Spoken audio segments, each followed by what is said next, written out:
Mashabalala lo. Sisendaweni ifikile. Angikwazi nami. Akusiyeni wala. Nawo usiyo Mthebe sisemthebeni la. Ngihambisa indodakazi yami umntwana wami umzukulu. Lo mntwana enhlizweni yami uyikho konke.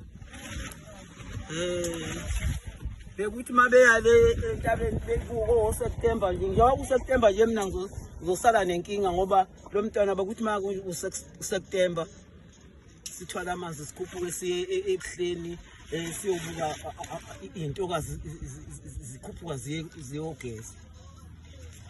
Namhlanje ke ngimqhubile la uzothatha umendo wakhe. Ngiyacela ukuthi njobe masefikile la ekhaya kashaya ngoba kashaya la ngane naye ke naye kuba mina ngugogo ngizogana nje ngizogana naye umntanami uzoba umakoti la ngiyajabula indlela engijabula ngawe wakukuhla kukuhle ngiyagijima nje ngishona ngapha nazi inkomo ngigijime ngishona ngapha ngibizwe ngapha ngigijime ngiyekhona ngiyabonga abantu awethu ukuthi namhlanje intokazi ithola umendo wayo. Ngicela nje kube kuhle kakhulu ihlale kahle kube kuhle konke okwenzeka kuyona ayiphi umntwana nje kuphela uNkulunkulu. Ngiyabonga uyabonga umama Mashabalala Siyabonga. Ayi